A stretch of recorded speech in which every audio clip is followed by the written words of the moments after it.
Roma Dendam ini kan ceritanya sebenarnya drama romance action ya, drama romance ada bumbu actionnya. Gitu. Ceritanya sendiri tentang si Tiana nih, karakter Tiana ini yang mencoba mencari tahu siapa pembunuh orang tuanya, gitu. Dengan cara dia bekerja sama Barley ya. 3, 2, 1, aja. Ada apa ini? Iya, tadi ada apa nih? Enggak. Tadi apa nih? Enggak kenal. Ada apa dengan mereka? Mereka nama aja. Apa? Sebetulnya Barley itu satu anak yang punya grief di dalam tubuhnya karena kehilangan ibunya, jadinya dia itu emotionless sih awal. Nah setelah ketemu Tiana baru keluar tuh emosi-emosi yang bahagia, merasa dibutuhkan akhirnya. Terus kedepannya baru bisa tuh dia ngeluarin rasa anger dia yang selama ini dia simpan. Gimana pengalamannya, Kak? Luar biasa. Luar biasa. Sekarang lagi di mana nih kita? Lokasi siapa, Kak? Kita sekarang lagi ada di Serpong Timur. Hari ini ngambil adegan lari-lari lagi. Lari-lari lagi. Kita lari dari Cibubur ke Cibinong, sampai ke Bayoran.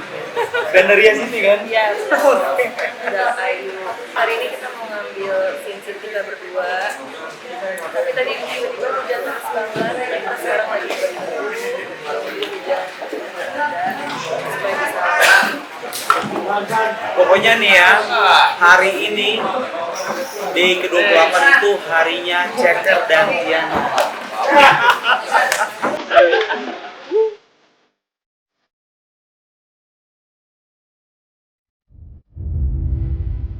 Di series Roman Dendam, aku berperan sebagai Tiana. Tiana adalah seorang perempuan yang secara tiba-tiba kehilangan kedua orang tuanya yang dibunuh oleh pelaku misterius. Jadi selama perjalanan di Roman Dendam ini ya Tiana tuh ingin mencari tahu nih pelakunya tuh siapa. Tapi untuk karakter Tiana sendiri yang awalnya mungkin dia adalah perempuan yang biasa-biasa aja, anak satu-satunya yang dimanja sama keluarganya, ceria, tiba-tiba karena kematian orang tuanya berubah menjadi seseorang yang bitter, pendendam, dan pastinya ingin bisa mengadili orang-orang yang membuat salah kepada dia dan keluarganya.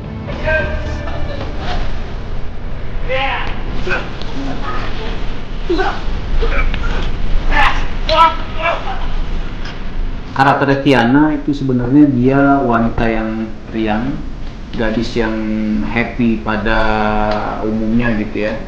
Tapi setelah kejadian pembunuhan orang tuanya, Tiana menjadi karakter yang bukan sedikit jauh berbeda karena dia harus menaruh rasa amarahnya di kehidupan sehari-harinya sampai dia bertemu dengan Barley.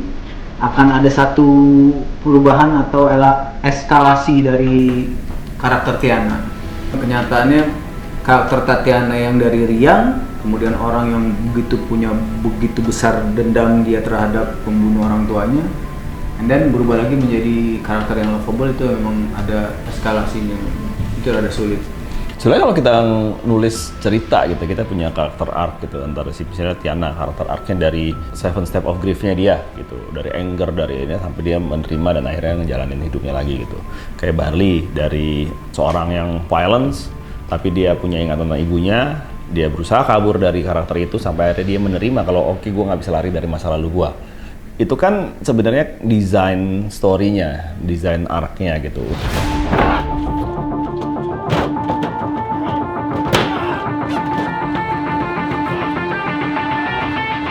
Nggak bisa cuma mempersiapkan karakternya, tapi kita juga harus ngerti treatment berceritanya sama treatment skenarionya gitu. Setelah ngobrol sama mereka, kita nemu nih emang banyakan ngobrol sih, reading, ngobrol, baca gitu. Masuk lagi ke karakter Barley, ini opposite-nya dari Tiana. Barley itu tumbuh kembang tanpa seorang ayah, dan masa kecilnya pun juga kurang begitu happy, dalam artian memang diliput dengan Bukan orang yang beruntung lah ya. Iya, bukan orang yang beruntung, dari kelas bawah. Kemudian ditinggal mati ibunya, dia bertemu dengan Benny. Nah, disinilah terjadi pembentukan karakter Barley. Dia itu benar-benar seperti prajurit. Jadi Barley itu benar-benar memandang lurus dengan mematuhi segala perintah Benny. Tapi ada satu prinsip yang dia pegang, yaitu dia tidak mau melukai wanita. Karena ingatan akan ibunya. Ya, dengan ibunya. Dan sepanjang perjalanan, Barry berubah menjadi karakter yang riang karena dia pernah mengalami satu situasi yang bisa dikatakan sakratul maut kali ya, udah mau mati, diselamatkan oleh Kang Cecep dan Jalu. Di situ dia berubah menjadi karakter Rama. Nah ini udah beda lagi dengan Barley. Kalau gua mah beda. Kalau gua memang bukan pesan, bukan panggilan alam. Panggilan alam, panggilan alam, panggilan jiwa, maksudnya jiwa. Bahwasanya ada satu kedekatan rasa yang memang manusia sering rasakan.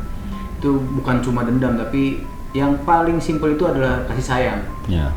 Gitu. Jadi ternyata semarah apapun manusia tersebut pasti tetap ada rasa kasih sayang yang di lubuk hatinya belum terkuat.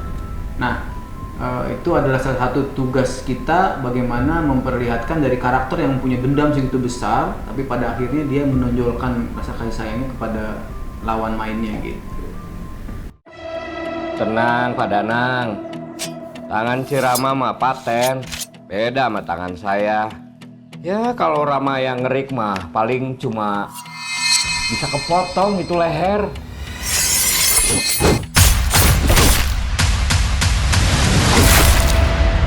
Biar bagaimanapun juga gue nggak bisa harus selektif milih klien gara-gara lo nggak bisa bunuh perempuan. Tapi suatu saat juga lo harus siap untuk bertindak ketika lo nggak punya pilihan. Apa salah kami, Nak?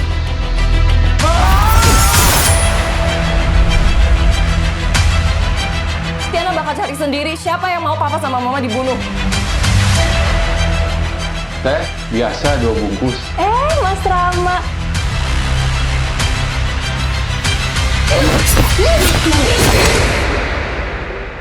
Mau bunuh saya? Silakan. Dan mungkin kamu nggak pernah tahu siapa yang nyuruh saya bunuh orang tua kamu.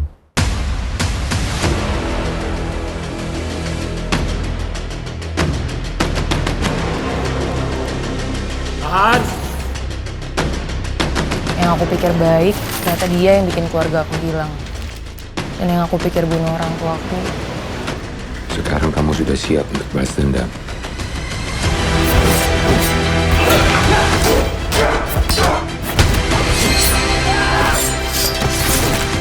Harusnya aku benci sama kamu.